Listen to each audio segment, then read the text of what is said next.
오늘 우리에게 주신 하나님의 말씀은 여호수아서 22장 30절에서 34절까지의 말씀입니다.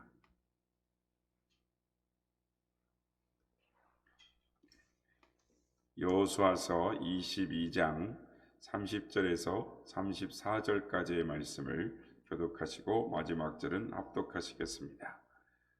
제사장 비나스와 그와 함께한 회중의 지도자들 곧 이스라엘 천천의 수령들이 루벤 자손과 갓 자손과 므낫세 자손의 말을 듣고 좋게 여긴지라.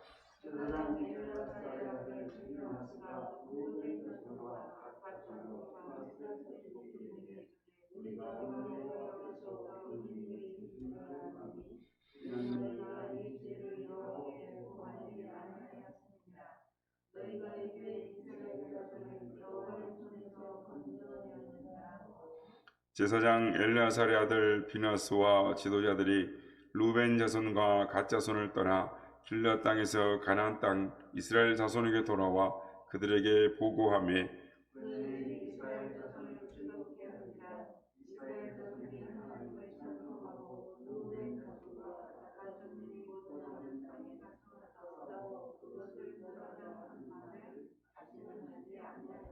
다 함께 읽겠습니다. 루벤 자손과 갓 자손이 그 제단을 에시라 불렀으니 우리 사이에 이 제단은 여호와께서 하나님이 되시는 증거라 함이었더라. 아멘. 할렐루야. 오늘도 우리 예배 가운데 함께 계신 주님을 찬양합니다. 그리고 새벽을 깨워 기도의 향연으로 하나님 앞에 나온 모든 성도님들께 하나님의 은혜와 평강이 함께 하시길 기원 드립니다.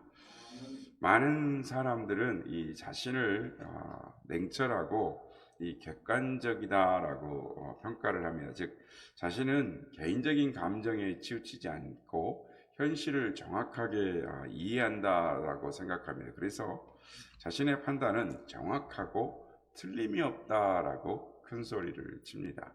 그러나 우리에게 있는 이 선입견이라는 것이 우리의 이해와 판단을 결정하는 경우가 많습니다. 그래서 주변 사람들에 대한 긍정적인 인상과 선입견은 인간관계를 돈독하게 하고 또 깊이 있게 만드는 반면에 이 부정적인 선입견은 인간관계를 왜곡하거나 또 가로막는 심각한 장애의 요소가 되기도 합니다.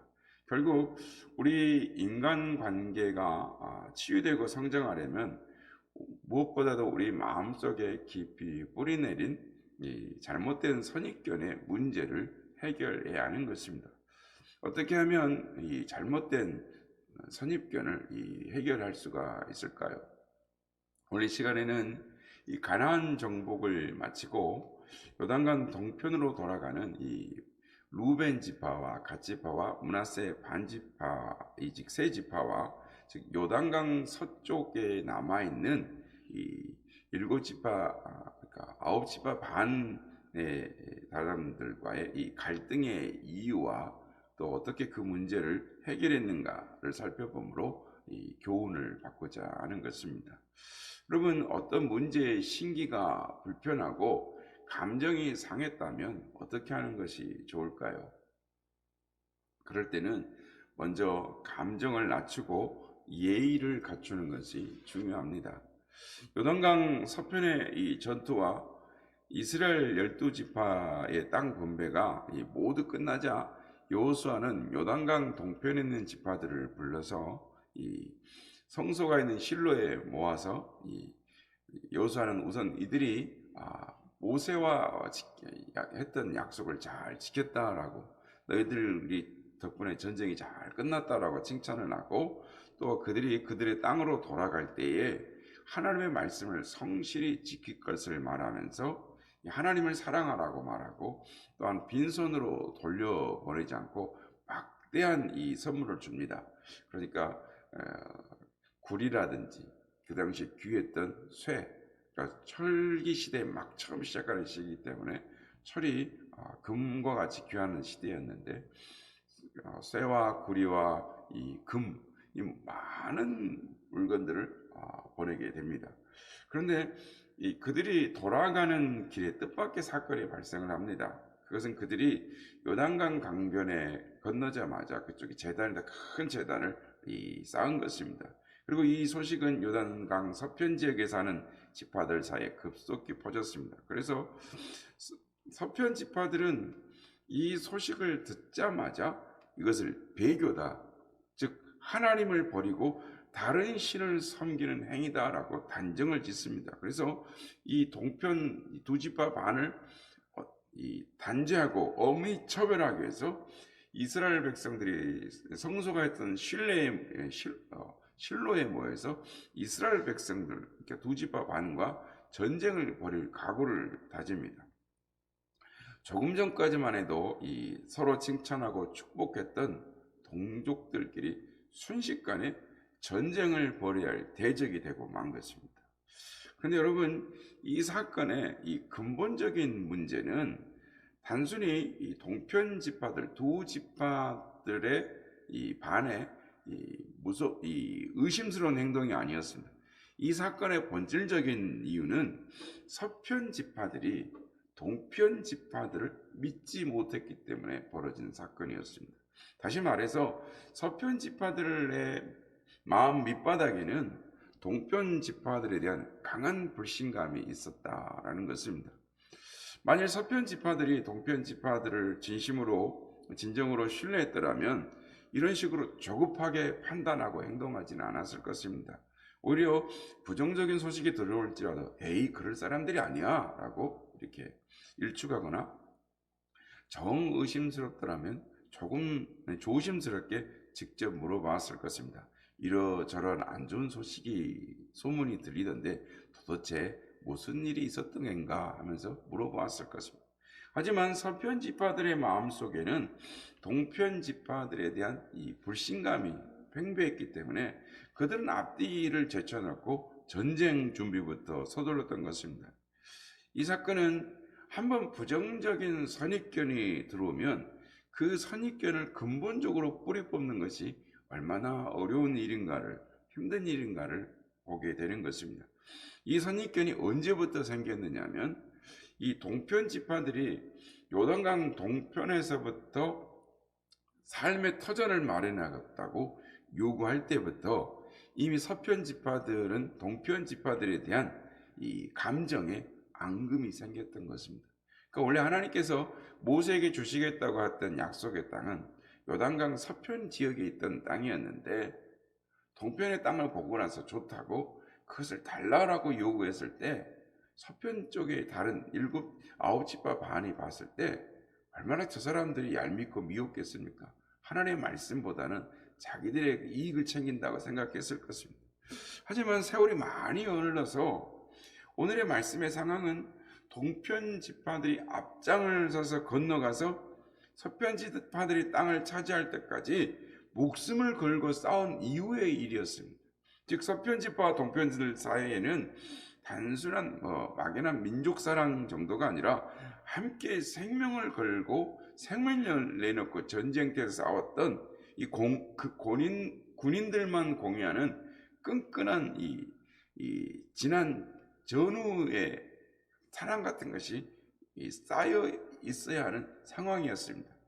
이러한 민족 사랑과 전후 사랑 같은 것도 양편의 이 불신의 앙금이 제거되지 못했다라는 것입니다.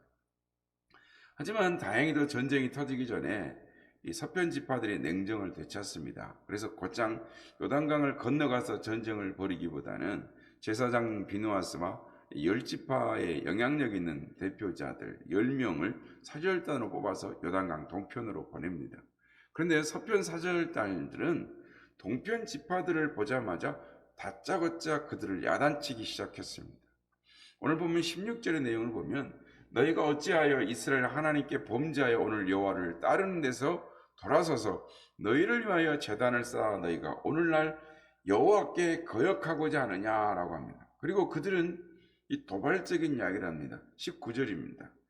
오직 우리 하나님 여호와의 제단 외에 다른 제단을 쌓음으로 여호와를 거역하지 말며 우리에게도 거역하지 말라. 여기서 우리가 눈여겨볼 것은 바로 하나님과 자신들을 같은 편으로 만들었다라는 사실입니다. 즉 자신들은 하나님의 뜻을 충성스럽게 받드는 의인들이지만 동편 지파들은 하나님의 뜻을 거역하는 죄인들이다라는 것입니다. 동편 지파들에게 단 한마디의 해명할 기회도 주어지지 않고 서편사절단들에게 이 서편사절단들이 동편 지파들에게 어떤 소명의 기회도 주지 않채 일방적으로 정지하고 만 것입니다. 자기들은 하나님 편이고 저쪽은 너희들 죄 짓는 것이다 라고 자기들만 의로운 것으로 말을 했다는 것입니다.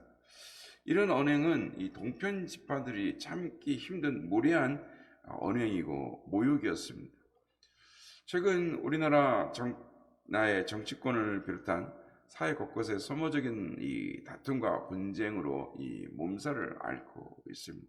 왜냐하면 사회의 각 주체들이 자신들의 사적인 감정을 통제하지 못하고 몰상식한 무례를 범하고 있기 때문입니다.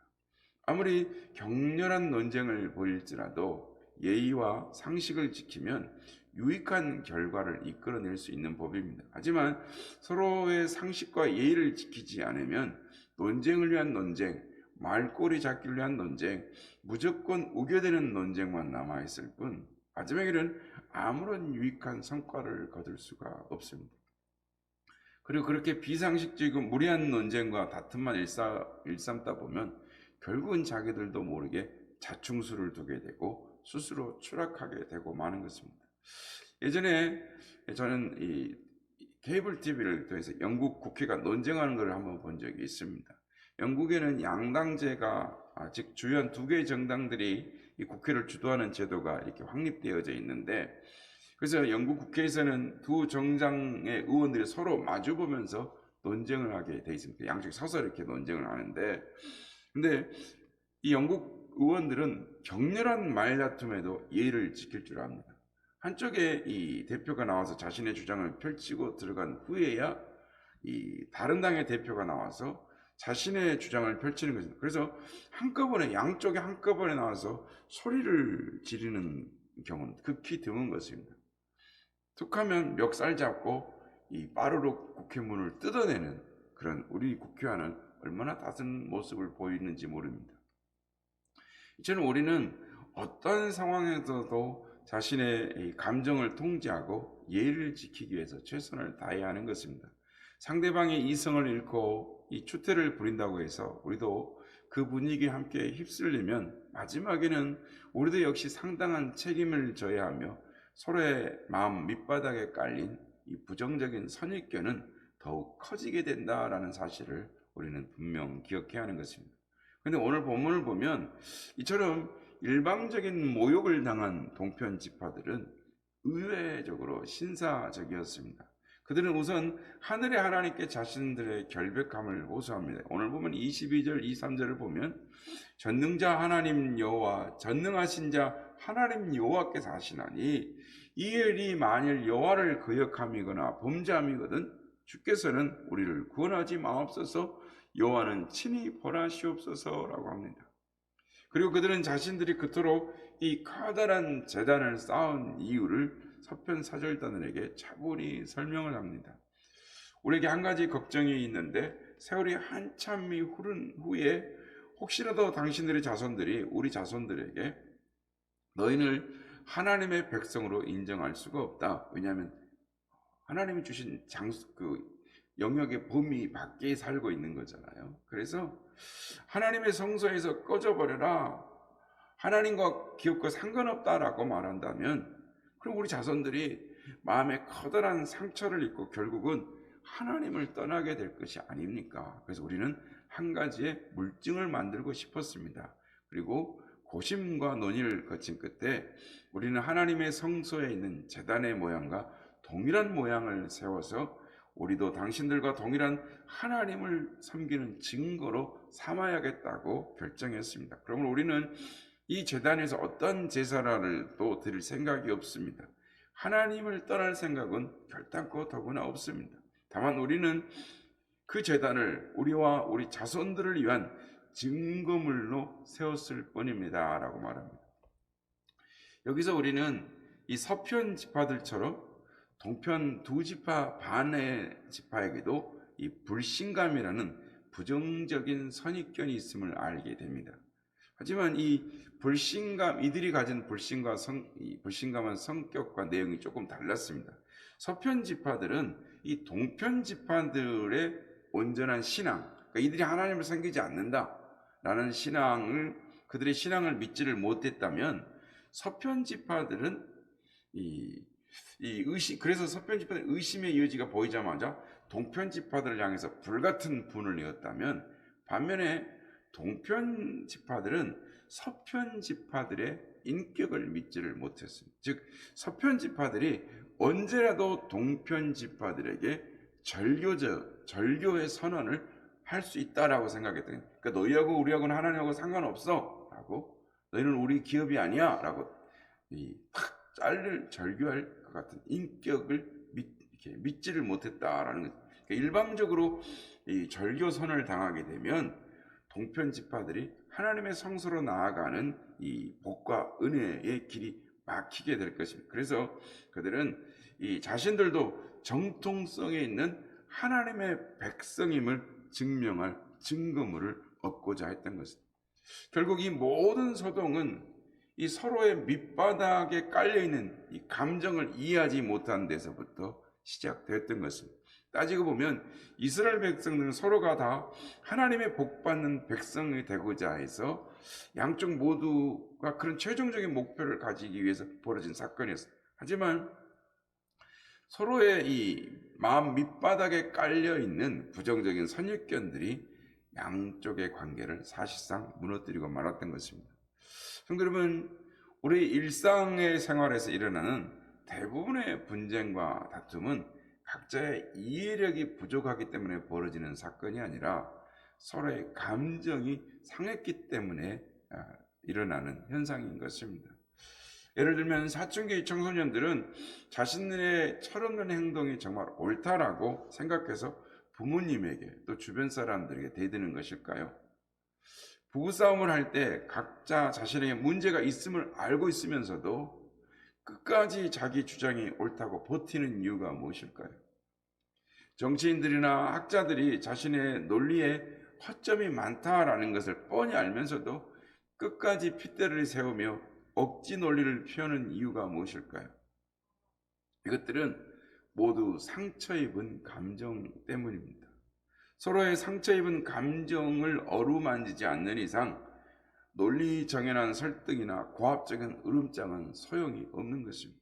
오히려 이런 것들은 상처 입은 감정을 더 덧나게 할 뿐인 것입니다.